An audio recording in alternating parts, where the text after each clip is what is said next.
Hi,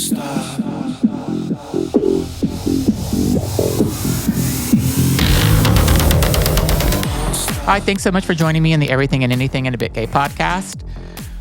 I am going through my text messages today. I have become a 20-something-year-old because this is how I believe 20-something-year-olds answer their text messages. So I have nieces and nephews that are all in their 20s. One's almost 30. And they basically do not answer text messages most of the time the same day. It's very much later in the day. And I think it's a generational thing because my generation, except for my friend Jen, most people answer back right away. Jen, I don't know what she does. She is, I don't know. She works from home. She has no children. I don't know. She's busy in her own head. I don't know. She's fucking cuckoo, I think. I don't know what's wrong with her, but she sometimes will go for like a day without writing back. And I could have been like, oh, I just drove off a cliff and I'm stuck on this cliff and you're the only number I can get through to. Can you send an ambulance or a helicopter to rescue me? And she's just like, oh, sorry, I was taking a walk and going to the gym and making cookies today, doing nothing. But I just don't hear back from her ever. So I had to go through my text messages today. I went through and then I got to go through my emails.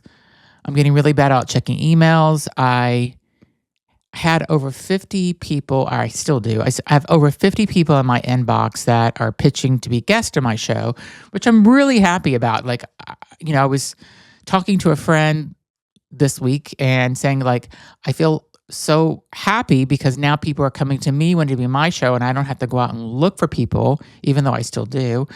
But now people are coming to me and I can be more choosy on who I want to pick because I have so many people coming and I can talk about things that I really want to talk about.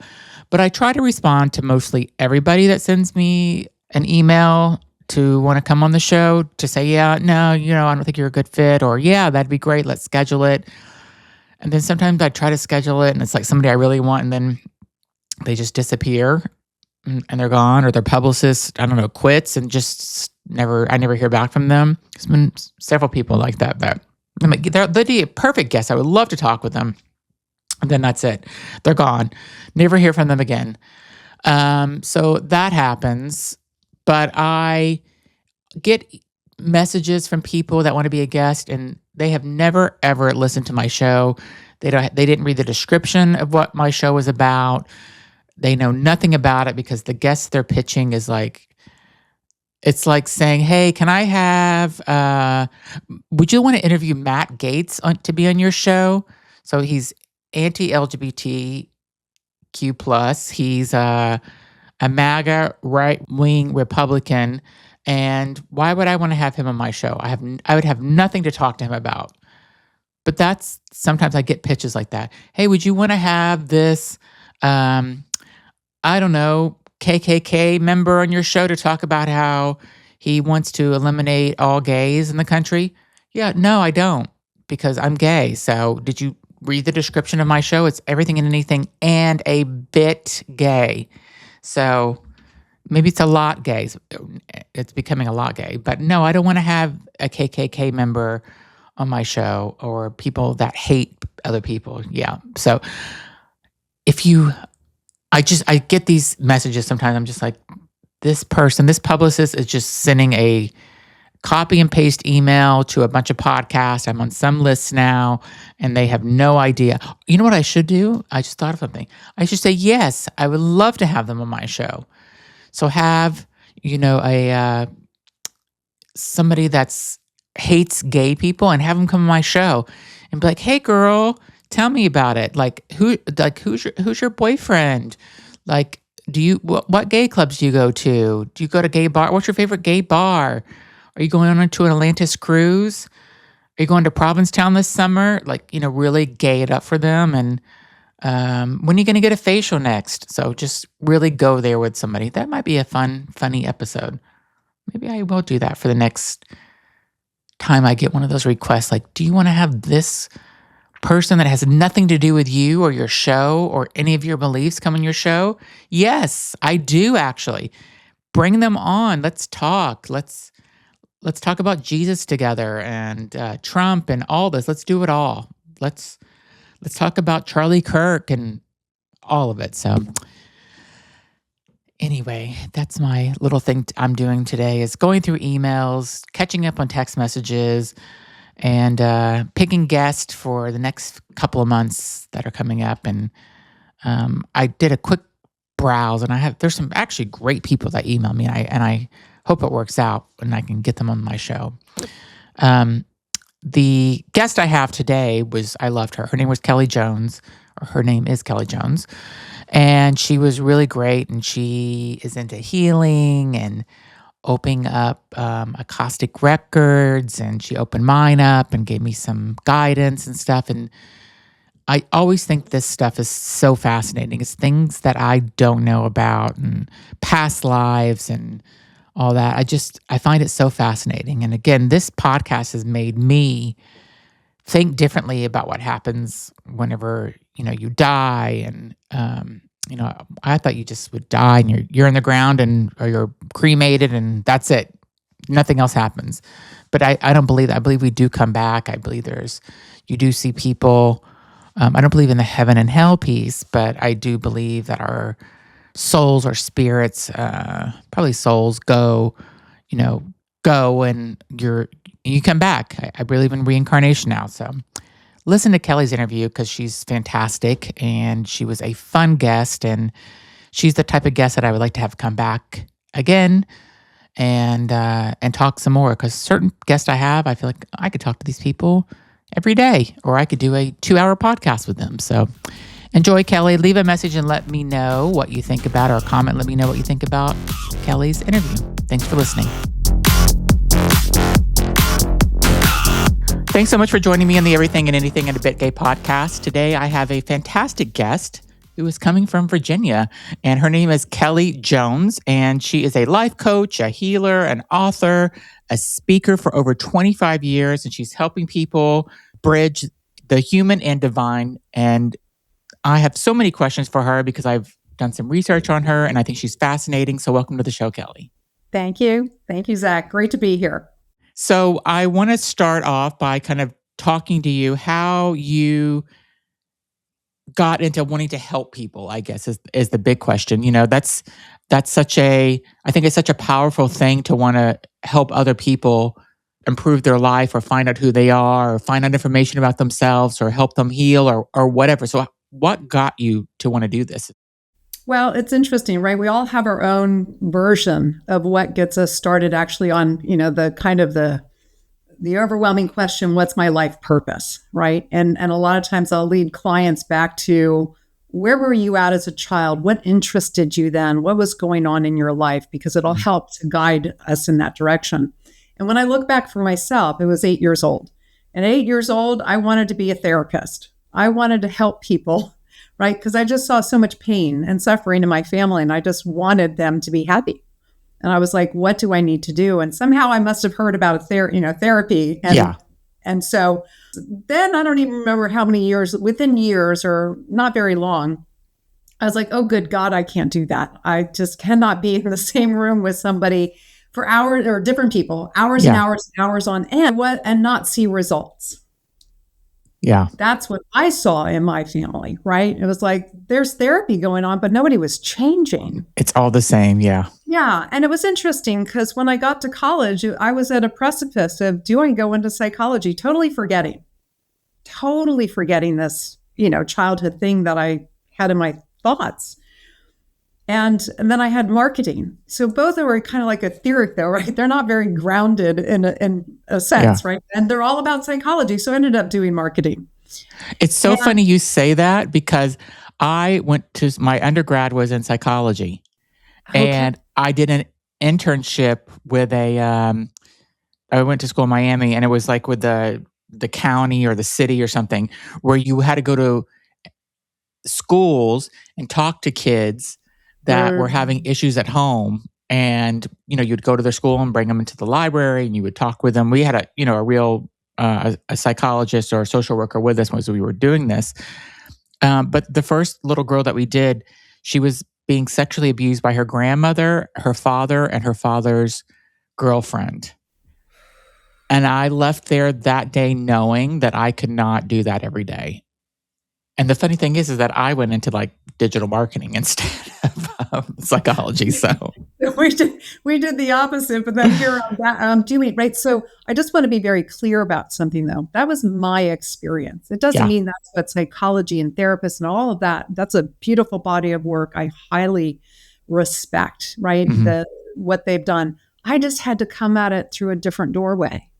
And so I ended up coming through the doorway of Akashic Records, which is like allows me to help people from a very different perspective and a different angle that to me is very sacred. And I stumbled upon it. I was teaching Feng Shui, years later teaching Feng Shui. And one of my students said, "Can I do an Akashic reading for you?" And I went, "Okay.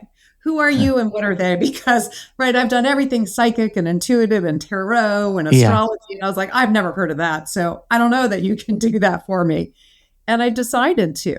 So tell my audience what that is because they may not know. I mean, I know what it Sure. is, but I just tell them what it is in your own Yeah, words. thank you. The Akashic Records are our soul's recording of Mhm. our every thought, word, deed, action, everything we've ever done, right? It's called The Field. A lot of, there's Lynn Taggart did the book, The Field.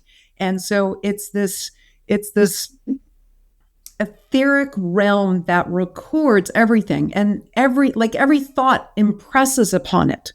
And it's in our DNA, it's in our astrology, it's in Mhm. our iridology. We dream in it, etc. We live within it.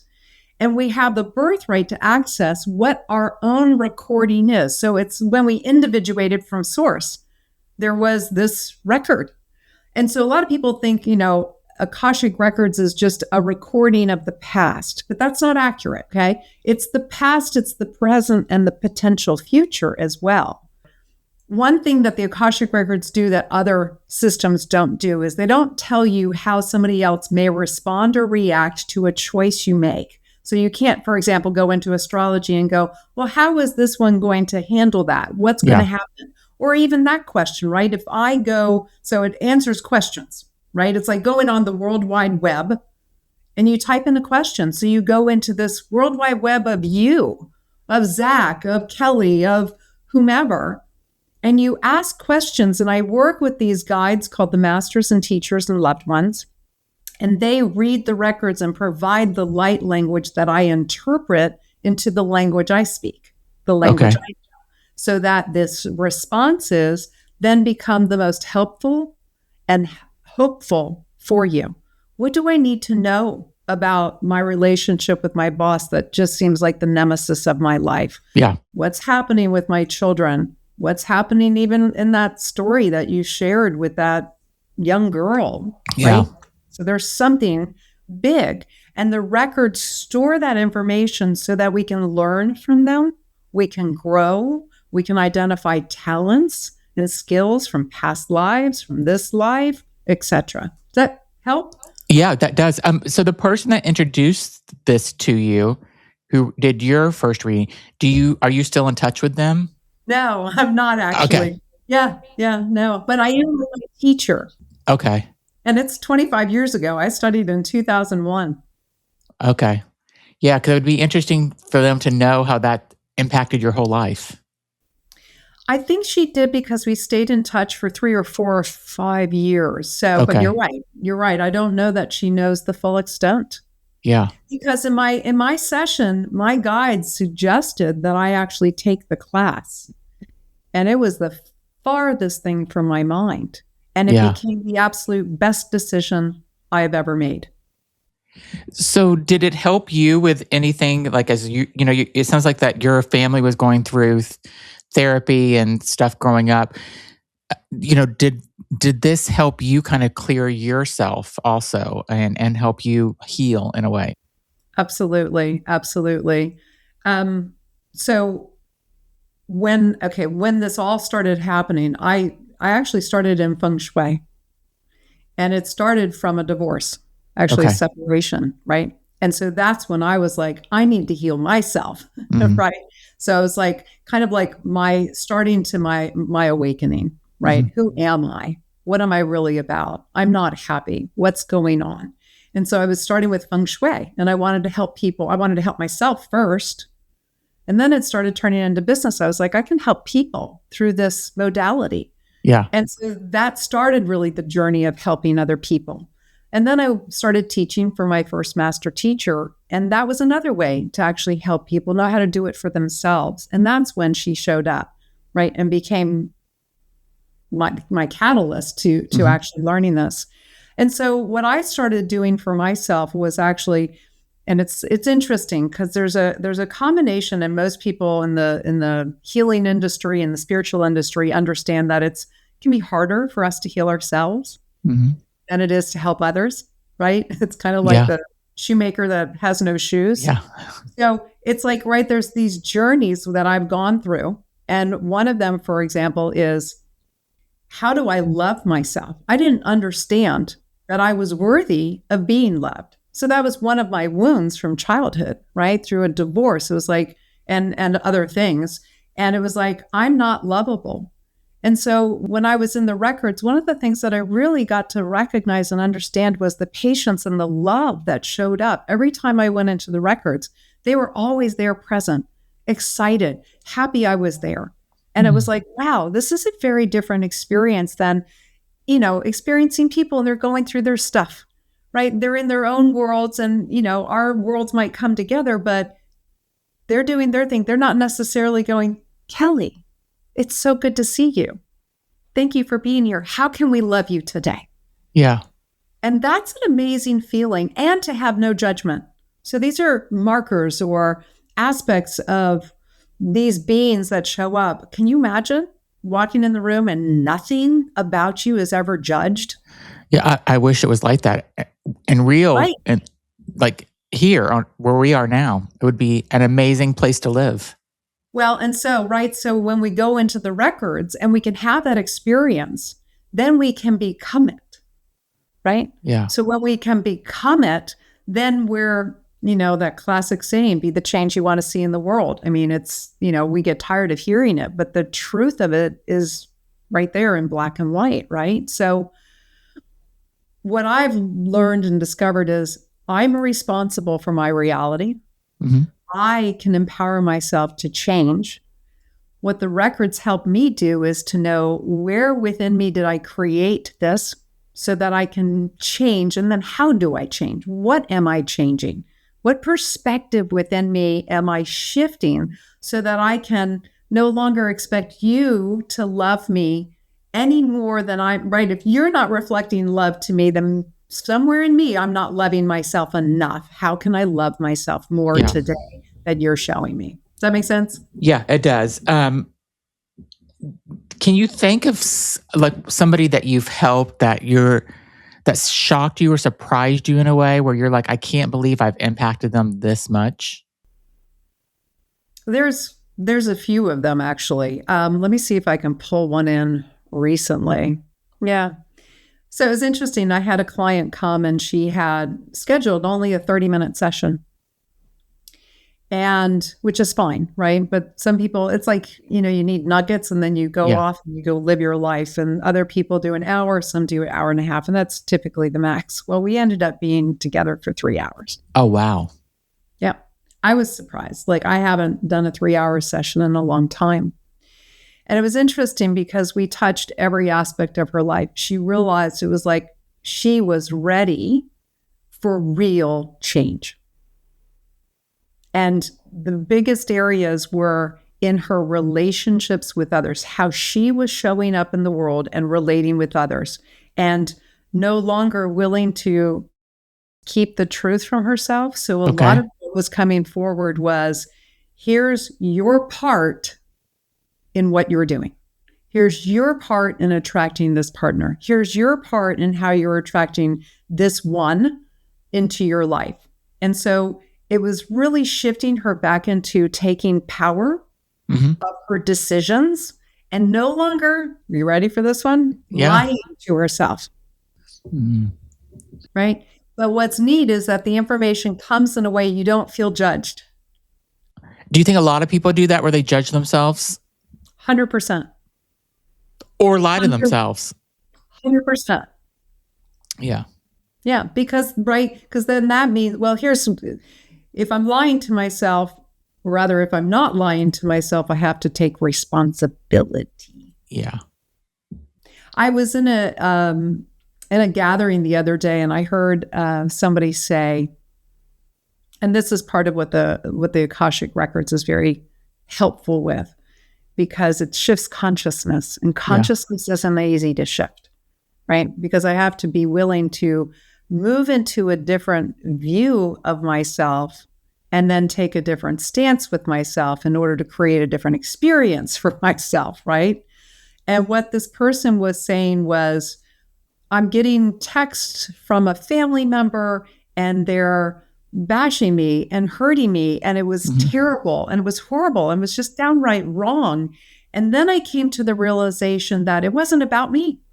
It was all about them. That was their thing. It wasn't about me. And then it was, and this person, and all these different experiences that were showing up. And what was going through my consciousness based on all the sessions I've done, based on all the help I've assisted clients in doing, was, what if in fact it's not just them? You are attracting that for a reason. There's something within me that's attracting that experience, and it hurts, no doubt, right? Yeah. It hurts and it's painful. But unless I go within and find the kernel of truth within myself that I'm either judging them for, right, or denying, lying to myself about, right? Unless I go within and see those two things, where I'm judging and where I'm lying to myself, like we just spoke about, unless I go within, I can't empower myself to change the experience I'm having outside, the outside reality that comes to me. Do a lot of people need to forgive themselves, though, before they can move forward, though? Is that what it is? Great job. Right. You're picking up my thoughts here, right? Because there's a forgiveness prayer called Ho'oponopono. And I actually teach a master class on true forgiveness because a lot of people don't understand what it is. But one of the things with Ho'oponopono, most people know, for example, I'm sorry, please forgive me, thank you, I love you. Those are the 4 statements of that forgiveness prayer. Most people don't know the first sentence of that is, what within me caused this? Yeah. I'm sorry, please forgive me, thank you, I love you. So yes, right? So when I can look at myself without shame, without self-judgment, then I can be present enough to find out, what do I believe to be true about myself? What am I not loving within myself? And how do I forgive myself for choices I've made, right? Because the world has us believing guilt is a wonderful thing. Yeah. Yeah, we've got you if we got you feeling guilty, whether it's a person, organization, or a society. But can somebody forgive themselves for anything, or is there limits? 100%. Absolutely everything. Okay. And it's interesting. I was in a group, a class, and there was a police officer, and he was getting ready to go to a court. And in the court, he was going to be a witness against somebody who had killed a couple of people. And I think they were children. And granted, I'm not involved relationally with them, so it's easier from my perspective. And I don't know how much it would take for me to move into that forgiveness if it was, right? Yeah. So I'm human. I'm healing like everybody else. But I was able to offer him a very different perspective. He was like, well, I just can't forgive it. Could you? And I said, yeah. And it just blew his mind. Like, because one of the things that I clearly understand is, and I'll back it out in a way, right? It's like, if I talk top shelf, right? If I talk the highest level of consciousness with you, you are me. I can't separate us. Yeah. So if I'm going to hate and not forgive in myself what you did, what you're showing me, Mhm. then yeah, I can't forgive you. But when I recognize I too either have done it in a past life or have the capacity to do it, then I absolutely can forgive. And prior to that, we might hit compassion. And compassion might say, I can see within you things happened. You're not just doing this just to do it. That's Yeah. most. There are probably a few that doesn't category doesn't fit. And when I can have compassion, it doesn't mean I have to agree. Just like forgiveness, I don't have to agree with what you did. Yeah. And I don't have to be friends with you. And I don't have to stay and hang around you. But I'm going to love you where you are, but take care of me at the same time, right? It's like we're not a good match. Yeah. Does that make sense? Yeah, it does. So if you have, let's say you have a friendship that you have been hurt by and you want to get past it, Great question. you can forgive them, but that doesn't mean you have to remain friends with them. Is that accurate? Couple of things. Yeah. First, the first thing to do is one of the things we're actually doing is forgiving they hurt me. Yeah. That's real. Mm-hmm. I felt hurt. And we have to take care of our emotional body. We're not like running to forgiveness and like, light up. No. Yeah. We have to take care of what's happening with ourselves emotionally. We have to love that part of ourselves that either we didn't love before, nobody else has loved, right? Yeah. So it's like, and then we want to go beneath the surface to find out what is it, right? What is it that I believe? What is it that they hurt? That is some part of me I'm actually either rejecting in myself, I'm judging in myself, I'm abandoning myself, I've betrayed, right? All these emotions we've done to ourselves, right? We've all made choices where we go, oh God, right? How do we love that part that made that choice and what was going on so that we can reparent? And that's one of the things that the Akashic Records do, right? They help us to reparent, to actually come to an understanding of why we created what we created and to love ourselves for it. And one of the phrases in my book that I love that they said is, if I had known better, I would have done better. Yeah. Period. So when I can forgive myself, and right, we've talked about the hurt, they then become the teacher. Yeah. Actually helped me see where I'm not loving myself. You see what I'm saying? It makes sense. It's fascinating. It's fascinating. And it can take time. Listen, sometimes it takes years. And that's okay. You know why? Because it takes time for the heart to heal. Yeah. And we're not trying to push or force something. We have to be honest with ourselves. There's the honesty piece, right? I have to be honest. If I'm not being honest with myself, then I'm not going to heal. So now when we look at, okay, you hurt me. At first, I'm blaming you. You're the cause of my problem. Yeah. And that's going to keep separation. And now that space. So eventually what happens is the separation within the self, that you're my problem versus looking within, that time starts to collapse. And this is where we start awakening, right? We start to, the more we're awakening, the faster we start to see you're my mirror, right? We live in this dance of mirrors. So then we collapse time. So what happens, it's interesting, if we make a misstep in our own energy field, like if I do something, quote unquote, that's out of alignment with myself, it comes back fast. And I'm like, sometimes it's like whiplash, it's like, oh, right? So, I kind of jokingly say, like, sometimes it takes me 3 seconds, 3 minutes, 3 days, 3, weeks, 3 months, 3 years. Like, and, sometimes it's like that epiphany, you go, oh, that's what I was doing. That's what I was thinking. That's why that showed up in my life, right? So I had an example where just the other day, I took something personally. I hurt myself within 15 minutes of that.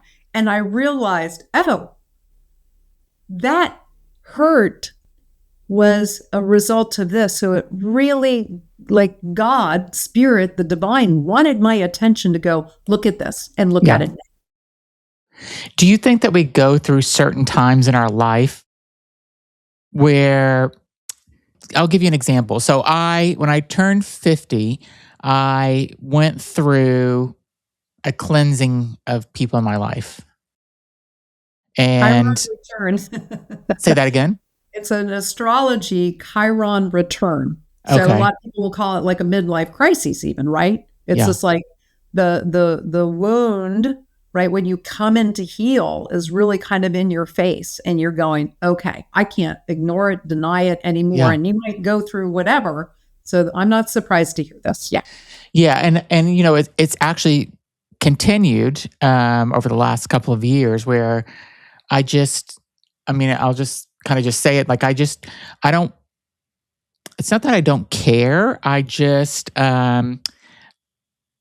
don't need to put up with the bullshit anymore, like of a bad friend who's not giving anything back and who's always taking and stuff. And it's not one particular person I'm talking about. There's just, there's several people that I just cut communication with because I'm just like, you're adding kind of nothing to my life. And I feel really good about it. And at first, it took me a little bit to get past it. And now this is where it should be. So, Yeah. but growing, up until 50, I feel like I would forgive somebody for almost anything, most times. And then something just switched in me where I'm like, I can't have this in my life. I have to, it's not positive for me. So can I add to that? Yeah. So it's interesting. I would almost venture, well, I'll say it this way. Instead of forgive them, is it more accurate to say tolerate them? Did I tolerate them, you're saying, or did I forgive them? Right, exactly. Yeah. Right. Did you really forgive them or did you tolerate, kind of sweep under the carpet and tolerate? It's probably tolerate now that you say it that way. I probably have not totally forgiven. I don't think about them really that often. No, I'm just like, if you look back at that time, right? When you were not where you're at today, but like in that time, were you actually forgiving them or were you actually more tolerating? I was tolerating them for sure. Right. And I think it's important for the audience members, right, to understand like how we language to ourselves. Right, it's words are hypnotic. Yeah. We're hypnotizing ourselves, right? So when we slow, the masters and teachers talking about slowing down to move at the speed of love. And it's like, is this real? Is this accurate? And we can only check in with ourselves to know that, right? I'm not here telling you, I'm asking you, right? Yeah. So then the other piece, just to kind of reflect on what I've shared already, to bring it into the example you're sharing now. Again, right? We're shifting consciousness here. Yeah. Okay? That's what I do. I'm a consciousness catalyst, right? Next level consciousness. And what does that do? That empowers you, right? So if I'm working toward humanity being more powerful in their powerfulness, right? This is important because it takes your power back. It doesn't give your power away to those people that quote unquote did those things to you, right? Yeah.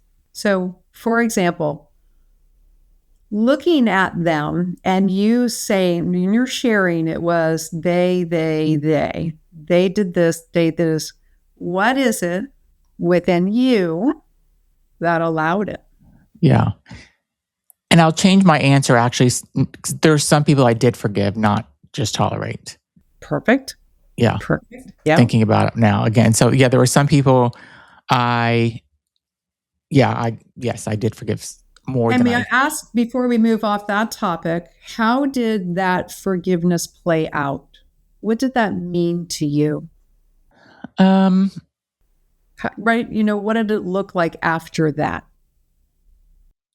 It's a lot of work forgiving, I think.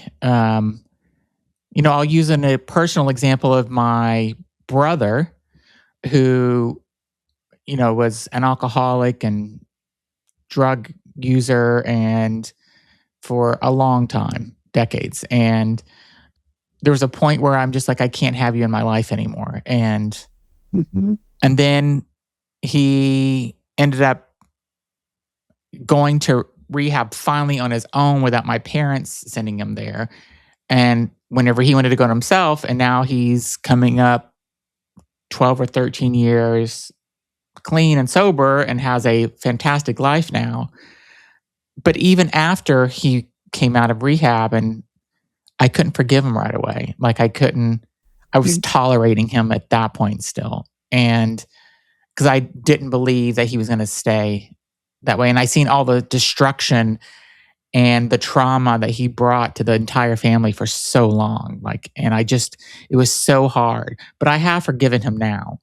And it's different. I mean, he's a different person now. So can I ask you a question? I know we're on a Yeah. personal subject. yeah, So, go. because it's really interesting, right? Because if we look again at zoom out, right?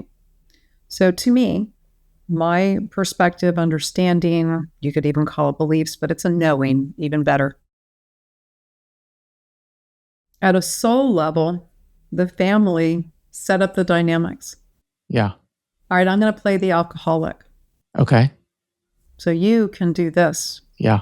So I'm going to learn these things based on these interactions. You, Zach, are going to learn these things. And you're like, at a soul level, you're like, sign me up. Like I'm a kid in a candy store. We get down here, it's a whole nother story. We're like, the hell was I thinking? Right? Yeah. Why in the world would I do this? But at a soul level, we're getting experience. We're getting growth. We're getting surprise. We're getting awe. We're getting all the range of emotions and experiences. So, right, one of the questions that you could look at is, what did I learn? What did I learn about myself? What did I learn about others, my family, my parents, etc., right? What, for example, enabling, right? We might have the experience of what is it to enable? Like I really learned that well, right? And enable and what came with that is it could be guilt, it could be shame, it could be taking responsibility for someone else. And it's like, and then to unplug, right? Because we're all conditioned socially in some way, shape, or form. And these conditionings are hard to undo. And that's what we're trying to do. And then it feels guilty for doing that, right? It's like self-love. And it's like, okay, am I being selfish or is it selfness? And how do I distinguish and walk that path and not be pulled into somebody making me, trying to make me feel bad, which, by the way, is yet another mirror that somewhere in myself, I don't believe it's okay for me to love myself because you're reflecting it's not. Mm-hmm. You get it? Yeah. It's funny that you said that we're a community or I'm not quite sure exactly how you phrase it. And then like, he's doing this and I'm doing this, because I've thought about that so many times in that way, because I have thought like, I feel so lucky that it's not me that was the alcoholic, because it's genetic, right? So I could have easily got that gene and I could have been in his situation through my life. And I have multiple uncountable times thanked whoever that I didn't have those issues and I didn't get that gene or whatever. I didn't go down that path. But you said something really powerful right there, right? Because it's what I said earlier, which is when I'm able to see life as a mirror, right? It's a reflection. Everybody's a reflection of me. You just said it. Yeah. You just went, I know I could have been that. Yeah. Right? And that's where you go, then how do I just love that part of me that actually could? And then by loving that part of me that actually could have been struggling with that, I can love you now and go, okay, now back to that same point. It doesn't mean that I'm going to go walk that path with you in a way that's unloving to me, right? I have this being loved masterclass also. And a lot of people don't know, right? What does it mean to love myself? When I love myself, I don't put myself in a situation where I'm going from unconditional love to conditional love. Okay. And a lot of people don't understand the language of love, right? Language of love is what steps us into mastery and steps us into a place of really being able to love ourselves. And what happens is we move from unconditional love, which means I'm giving, it feels good to me, I'm happy to do it. And then all of a sudden we bump up against something and we start tipping over into conditional. And now, whatever I do from that point over, I'm angry about, I blame you for, I make you my problem, when it was my choice that I wasn't able. And it's like, we don't even recognize it's a choice at first, right? It's conditioning. We just naturally do it. And we keep doing it and keep doing it and keep doing it, kind of like the friends, right? And it's just like, I keep doing this until I realize every time I go over this step, I'm hurting me. I'm not loving myself. Yeah. When I stop here and listen to myself, then I'm like, okay. And well, you're not showing up in a way where I can unconditionally love you and still love me. And so that's okay. We're no longer a match. That's all. Yeah.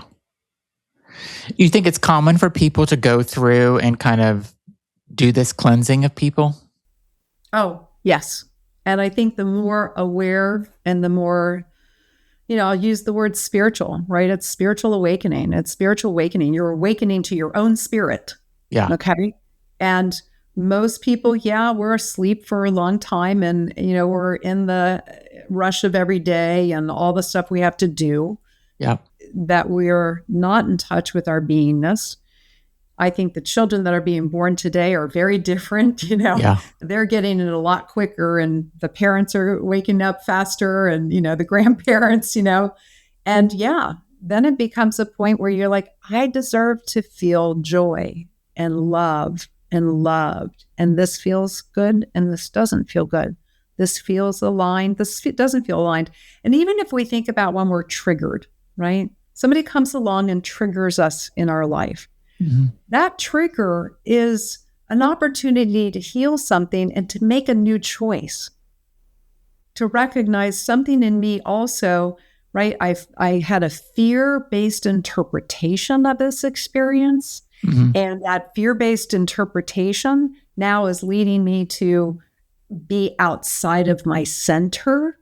I've lost my center, so now I need to come back into my being where it's like registering in a calm state. The guides in the book said, go to the place where nothing disturbs you and where nothing can disturb you, the heart. Wow. Yeah. Tell me about your intuition.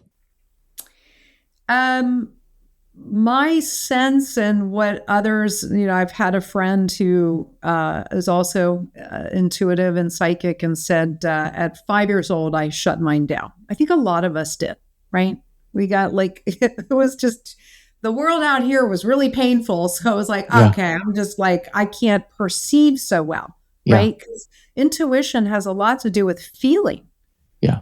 Feeling stuff, right? People talk about being sensitive. I'm feeling everybody's stuff. And there's a difference though, when you start really clearing things, is that you recognize it's not yours and you don't take it on. And so you can still feel it. And then you have that compassion and you have that self-love. Does that make sense? Yeah, it does. Kind of wrapping a lot in there in that statement.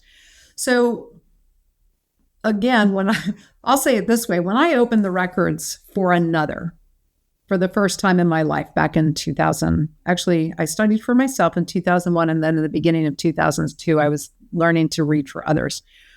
And the first time I opened the records for my friend, I've never done this. I don't think anybody could. I felt like I downed a bottle of champagne in a minute. Really? I just was like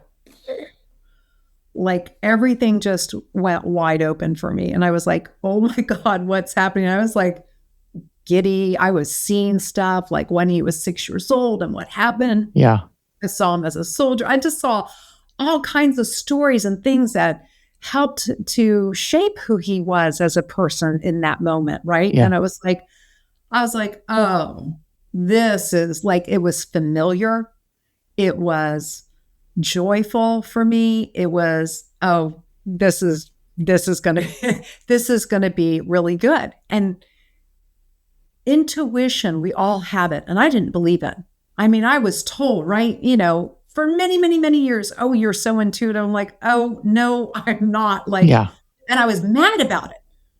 I was angry that I didn't have access to it. I was like, I don't think so. Like, I was so mad. I had so much anger growing up, right? And so that, of course, that anger blocked it, right? So when we're angry, when we have these trapped emotions that we haven't processed, it's, we got to get through. It's like the diamond, right? You got to pull away a lot of rubble and you got to polish and polish and polish and polish and Yeah. polish and keep polishing because you're worth it, right? You're the pearl. So intuition, what else can I answer? Because that was just kind of my story about it. Yeah, no. So I mean, I think one of the things you said, I wanted to kind of go into because I think people are more open to all this now than they ever have been. Because I think if you think about, you know, and it's definitely social media, the internet, and the information available to people now that wasn't available, Right. 25, 30 years ago or whatever.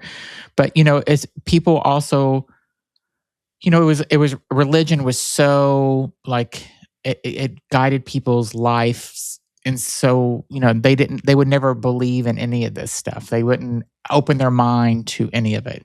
So do you sense it, or do you see that people are much more open to accepting this as all what's real now, And I wanted to also ask, after you were able to learn how to do some of this and you taught yourself and help people, did it change the way that you felt about religion?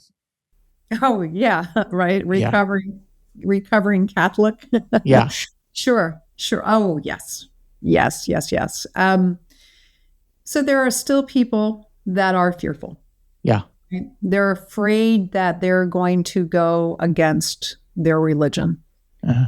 And there's indoctrination that religions have controlled many. And it's a choice, right? So I remember I just took my mother recently, because she can't take herself anymore, to church.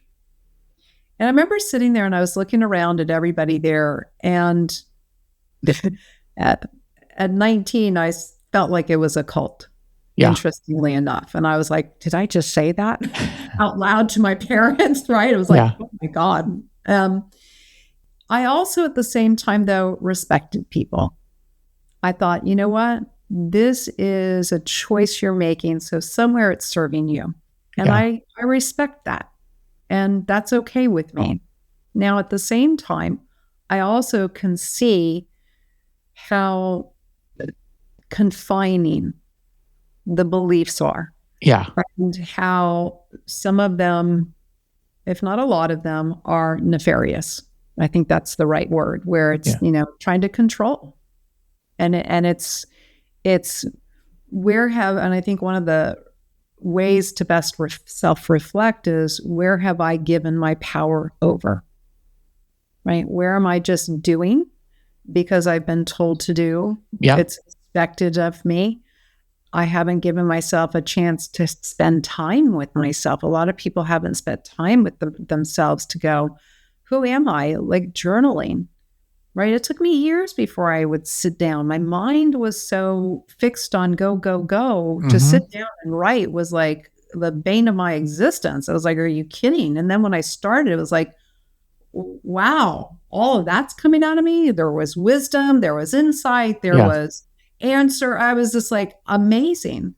So definitely I'm coming across, right, there is a whole new world and a very strong movement of people that are all about spirituality and awakening. And, they're listening and looking into aliens and off-planet beings and things where it's just like, we're not the only rock in the planet, in the cosmos that's active and alive. And no. And I find it fascinating. I remember 15 years ago, I'm living in Asheville, North Carolina, and the people that found me would be amazing. I was like, God, you're just incredible. So we do the Akashic sessions, and it's like, oh, I'm from, New Jersey and I have a farm and there are, ships and aliens that land in my backyard, a couple of times a month. And I'm like, yeah, of course you found me. Because I see this. I know this to be real. I have no skepticism about it.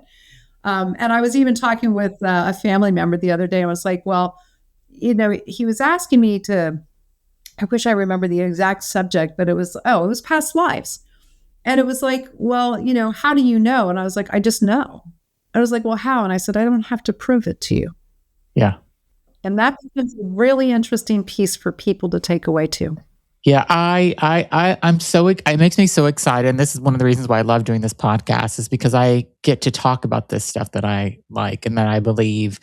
And I just met some incredible people. I had a woman that took me through a past life regression, and these past lives that she took me through is not at all what I thought my past lives would have been. So, which was, it was interesting. And then the funny thing is now that she took me there, I remember more about those past lives than just whenever I was just, talking with her or hypnotized by her. So it's just so interesting. And I think this podcast has also made me think differently about, because, meeting people about what happens when you die, and because, I grew up I probably haven't believed in the religion that I grew up in, Southern Baptist, for a long time, very long time. But, the heaven and hell piece, that's what I grew up with. And, and I just look back and I feel, I can't believe that I even believed that back then. And then that there was, you're talking about aliens, people, in these religions don't believe that because if they did, then everything that they've been taught in their religion would go out the door, because aliens are not part of what they, believe in. So it's also interesting. I don't know. The podcast has really opened my mind for so many things. Yeah.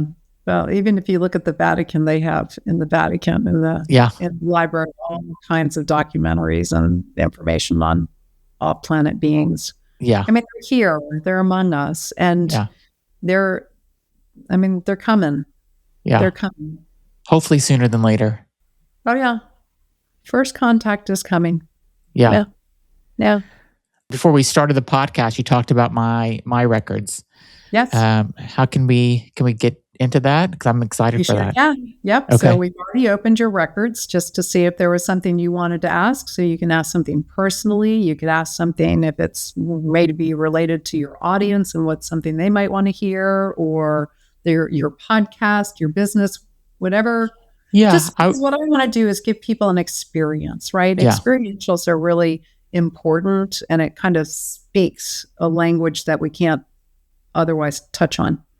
Yeah, I would love to know what the future of this podcast that I love doing, what it's going to be. Is it going to be something big one day?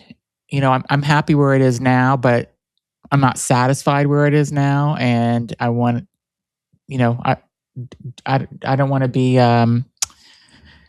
Well, yeah, maybe I do sometimes. I always say I don't want to be the Joe Rogans of the world, but maybe I do. Maybe I would love to have a podcast that I would love. If this is what I was doing full time one day, and because I love telling people's stories, I love talking with people and getting their message out there, and having people that are inspiring, and I love putting all that out there in the world. I try to stay away from politics on this particular show, and not bring in that negativity and stuff. So I think that's my question. Where will this go? So do you have the ability to communicate with your audience? People who actually listen? I get feedback sometimes through direct messages, or they'll contact me, and I'll get an email sometimes, but it's mostly through direct messages through social media. Okay, so the guidance here is about expanding your reach to your current viewers. Okay. And engage. There's an engagement piece. Okay. Where there's feeding, right? Feeding the interests. So what interests them? Yeah. That will not, right? So when one has an interest, they typically have a group of which they belong to that hold that same interest. Yeah. So it would organically expand and grow. Okay. Okay. So it's about bridging the gap between who you are, what you're doing, and who you're interviewing Mhm. with your audience. Okay. And then that will expand. And I'm hearing, we're talking business here. Newsletter. Do you have a newsletter that you No, share? I did. I had a email that I was sending out, but yeah, I haven't done it in a while. Right. So it's like a leg, right? It's like here's the podcast, the network that you're creating, and these are the different ways, tentacles in which you connect with people to draw them to engage them, right? Because what you're doing is actually being in service. You're being in service to others. There's a part of you that feels like it's very much in service to you, which it is, but it wants an outlet. Yeah. Does that make sense? Yeah, it does. It does make sense. Yeah. Yeah. I mean, I look forward to interviewing people, and I really love doing this, and I just want more people to hear it because I think the people I interview are interesting. Correct. Right. And so it doesn't mean you have to do it yourself. You can farm some of this out as well, right? Yeah. So let's say you want to write the newsletter. You want it to be in your words, in your tone, in your vibration. Yeah. But you don't want to actually be sending it and following up with it and all of that stuff. So you can have an assistant, somebody that actually does that part of the work for you. Yeah. Okay. And then feeds back to you, right? The summarization of the responses that are coming forward, right? Yeah. And so then you can start pre-promoting people to go, right? I'll use me as an example, right? Oh my gosh, we got a great guest, Kelly S. Jones, right? She's going to do Akashic Records. She's going to do live stuff. You're going to see it firsthand, right? No pre-interview process taking place. And she's going to be able to do ... Yeah. And so now you're getting some excitement behind it. And it starts to show that you are also responding to their requests and their needs. What do you want to know about? What do you want to learn about? How can I serve you in the process of, I'm serving myself too, because I'm having a great time doing this. Yeah. And that becomes contagious as well. Yeah. Right? Okay. That makes sense. Yeah. Yeah. That last piece was important, they said, for you to hear, right? That it's contagious. And there's something you like that. You like the energy of contagious. Yeah. It's like the excitement. Tell me about how, if someone wanted to work with you, how can they get in touch with you? And is it only in person? Is it online? You've kind of talked about, before we joined, you talked about you have an audio recording on your website. So let's talk about that, because I think a lot of people would be interested in maybe healing or just learning more, or figuring things out. And you seems like you're a great person to help people with all those things. Thank you. Yeah, I really like helping people when they feel stuck, right? They don't have that clarity, right? They don't feel connected to themselves. They don't feel like they've got clarity on their next best step. And they're wanting, right? It's like my 3 C's: connection, clarity, and coherence. And coherence is where what I think and what I'm saying I want, I'm actually doing, right? I'm coherent, right? So that's a big piece of my work, whether we're just doing not just, but an Akashic record reading, right? And we can do repeated, however that works for you. I do it a la carte, so to speak, right? Yeah. Even coaching. I do energy healing work as well. And my website is kellysjones.net. It's KELLY, S as in star, JONES.net. And they can go on there, or we can hopefully put in the description, right? Definitely in the description of the podcast will be your website or the video, however you're, getting this. I'll put all that in there. And and they get a free, right, for signing up, they get a free Strategize with Your Future Self.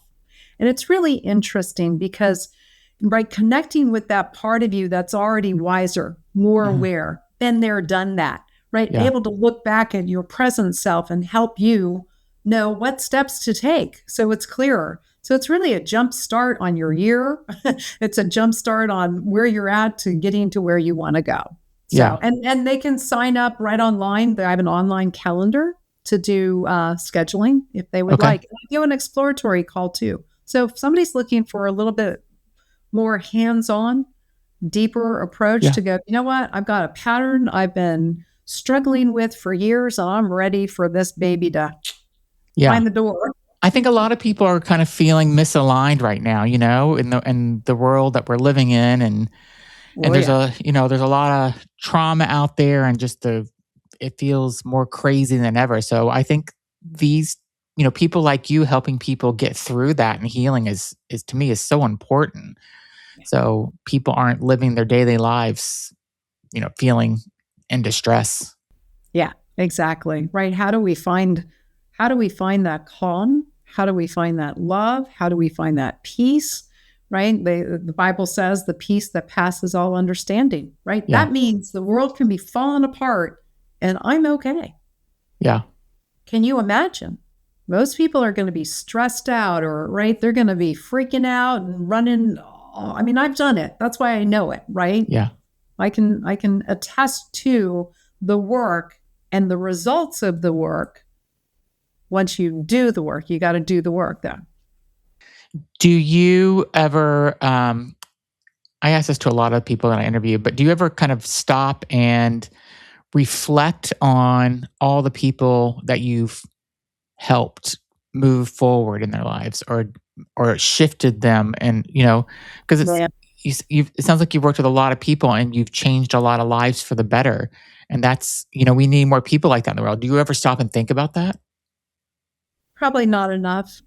You should. Probably not enough. Thank you. I appreciate that. Yeah, it's Yeah. funny. I just had another client the other day.